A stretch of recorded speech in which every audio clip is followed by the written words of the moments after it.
En otro tema, muertes por contaminación que no se registran, comunidades que viven en emergencia ambiental.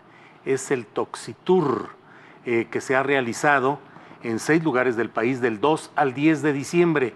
Para hablarnos de ello está con nosotros Andrés Barreda. Él es académico de la UNAM y actualmente es el coordinador del Proyecto Nacional Estratégico Agentes Tóxicos y Devastación Ambiental del CONACYT. Andrés, buenas tardes. Buenas tardes, Julio. Gracias. ¿Cómo les fue en este Toxitour?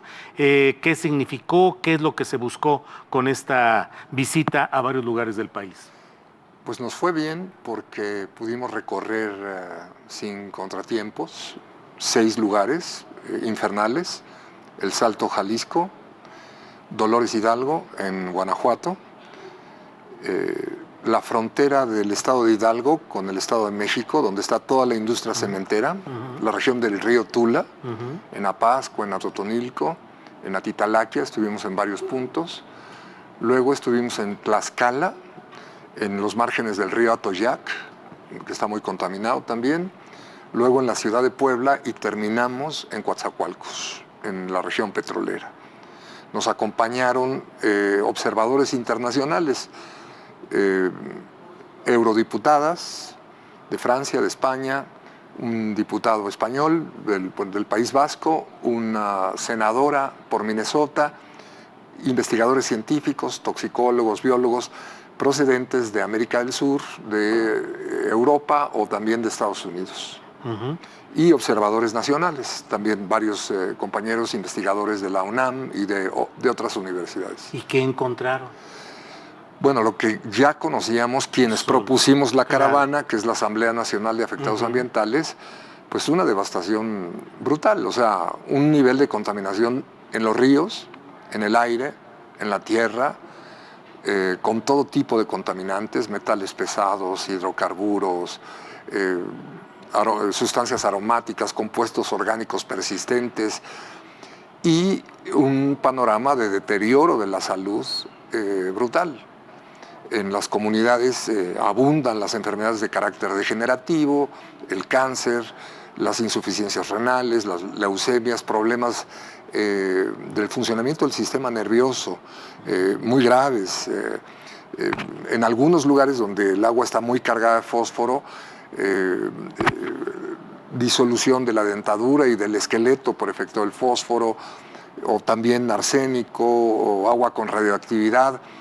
Son las zonas, no son zonas atrasadas, son las zonas de vanguardia del libre comercio. Son las zonas, vamos a decir, en las que a el conjunto de las empresas se les ofreció las perlas de la Virgen, o sea, la mano de obra más barata del mundo, y yo creo que uno de los estándares más altos de desregulación ambiental de todo el planeta. Yo creo que solo competimos con China, tal vez con la India. Entonces, claro, después de 25 años, la destrucción de la vida de las comunidades es fenomenal, es brutal. El viejo Tratado de Libre Comercio, pues simplemente el tema ambiental lo tenía en un anexo. Ahora en el nuevo tratado lo han metido en el cuerpo central, pero hablan de la regulación del aire o hablan de la regulación del mar, pero no del cuerpo continental, en donde se ha asentado pues una industria tremenda. Tan solo la industria automotriz, ¿no? Estaba a punto de convertirse en el tercer exportador mundial de automóviles, como se ufanaba Peña Nieto. Sus comerciales que decía, y somos primero en esto y segundo en aquello, y las televisiones y los celulares y los automóviles. Claro, el punto era ¿y qué estaban haciendo con el agua? ¿Y qué estaban haciendo con la explotación de los recursos del subsuelo? ¿Qué estaban haciendo con los vertidos a los ríos, ¿no? Y qué están haciendo, digamos, las grandes líderes transnacionales usando un mar de otras empresas que les llaman equipos originales de manufactura, que les hacen, que les elaboran los asientos, los plásticos, los arneses que llaman, los microcomponentes electrónicos. Las grandes empresas se han regado en sus procesos de producción en redes muy complejas, en donde son empresas transnacionales o nacionales que evidentemente pues no pagan por la naturaleza y dejan un estado brutal de devastación, diciendo que ofrecen empleo, pues no ofrecen mucho porque es cada vez más automatizado y en realidad lo que sí dejan es una depredación de la mano de obra y una depredación del medio ambiente fenomenal. Y eso, pues a eso se suma la agricultura industrializada, la ganadería industrializada, las dinámicas de urbanización salvaje, fábricas que explotan, habiendo sido emplazadas junto a complejos de vivienda donde vive la gente. Explotan las fábricas y la gente queda bañada en sustancias tóxicas terribles. Explotan los ductos, explotan por el huachicol, que también se combina, las casas de interés social que se han construido como burbuja inmobiliaria por todos lados, toman el agua del subsuelo, entregan el agua completamente desregulada. Hay un desorden en el uso de suelo, un desorden en los ordenamientos territoriales brutal que va siempre a caer en favor de las empresas. Y entonces las condiciones de vida de la población pues son muy, muy malas, ¿no? Ahora, fueron a estos 6 lugares porque conocen, saben el grado de contaminación ambiental, pero en términos generales, ¿el país vive en una emergencia en términos generales? Yo creo que sí, yo creo que sí.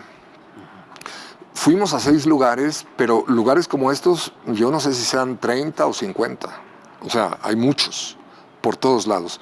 Sabemos que en el eje neovolcánico, como están las principales ciudades y las principales concentraciones demográficas y las principales actividades agrícolas y industriales, pues ahí se concentra muchísimo. Entonces, la caravana recorrió como en un transecto el eje neovolcánico, pero pensemos en la planicie costera de Nayarit, Sinaloa, Sonora, de agroquímicos. Ahí el abuso de agroquímicos es brutal. Ahora vengo de Cuernavaca, vengo llegando del IMTA, estaba hablando con una investigadora, Yolanda Pica, que me estaba explicando la situación del río Amacuzac en el sur de Morelos, que recibe todos los agroquímicos de la industria, de la agroindustria de Morelos, pero también del sur del Estado de México, que es todo un área de invernaderos de flores. ¿Qué te digo de La Laguna? ¿Qué te digo ¿no? de Mexicali? De Tijuana? ¿Qué decimos de Ciudad Juárez? ¿Qué decimos de toda la costa petrolera del Golfo de México? ¿Qué decimos de Monterrey, de San Luis Potosí, de Querétaro? Por ahí nomás pasamos, pero no nos detuvimos, de San Juan del Río.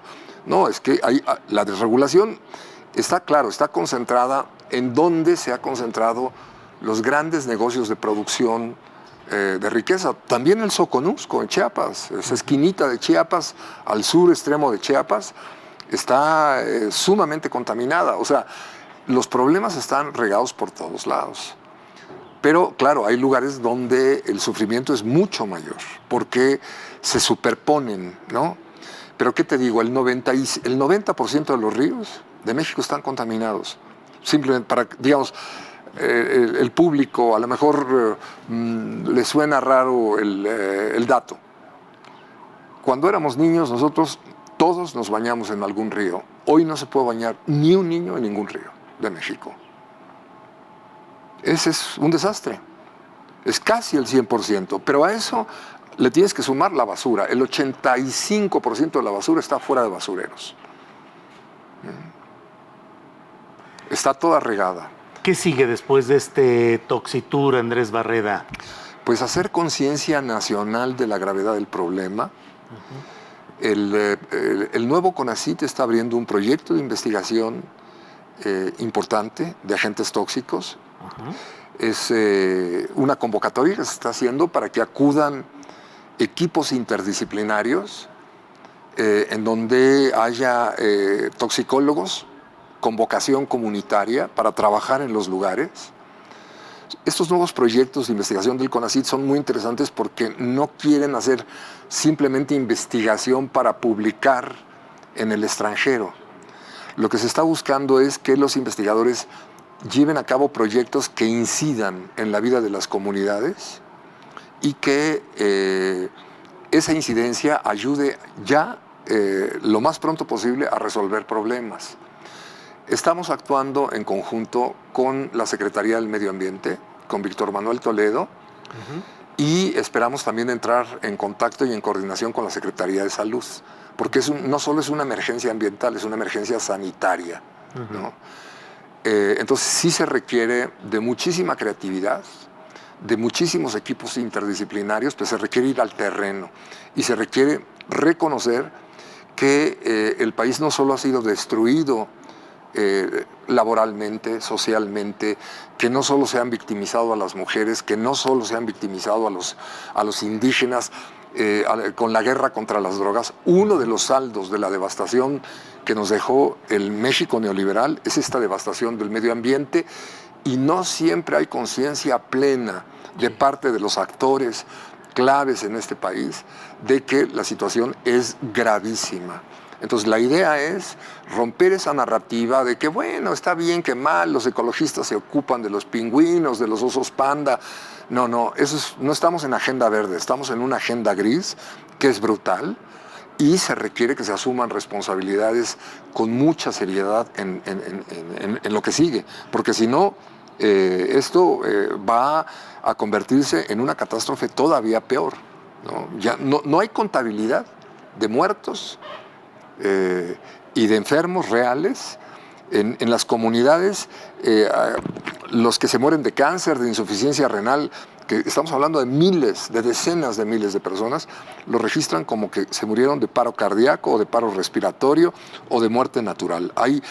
La política médica tiene que cambiar muy seriamente en ese renglón y empezar a levantar un verdadero inventario del estado de la crisis de la salud, porque ni siquiera sabemos cuál es. O sea, se requiere de un cambio tan inmediato en las regiones, en términos ambientales y de salud, un cambio en la política informativa. En la política informativa del gobierno, pero también en la política informativa de los medios. O sea, se requiere ir a las regiones y ver lo que está ocurriendo, ¿no? Con la participación de parlamentarios extranjeros, ¿habrá algún pronunciamiento? ¿Se va a hacer del conocimiento? ¿Cómo va el...? Sí, ahora todos los grupos comunitarios que recibieron están terminando un informe. Se le va a entregar a la Secretaría del Medio Ambiente. Nos vamos a reunir en la segunda semana de enero. Hay ya una cita concertada para establecer una agenda de trabajo, y también los compañeros internacionales que nos acompañaron en la caravana están haciendo un informe. Y también se va a entregar un atlas visual cartográfico, para que se tenga muy clara la magnitud, la dimensión regional de los problemas. Todo eso estará ya saliendo en enero, ¿no? Bien, pues Andrés Barreda, académico de la UNAM, coordinador de Proyecto Nacional Estratégico, Agentes Tóxicos y Devastación Ambiental del CONACYT, gracias por esta información sobre este Toxitour que se realizó en 6 lugares del país. Es 6, pero lo que estamos hablando es una extensión nacional. Del 2 al 10 de diciembre se realizó esta gira, y estaremos atentos, Andrés Barreda, a lo que suceda en enero con la entrega de este material y todo este tema que es muy importante. Esperamos tener la información y la oportunidad de comentar más adelante. A su entera disposición, gracias por la oportunidad. Al contrario, Andrés, muchas gracias. Gracias, Julio. Buenas tardes.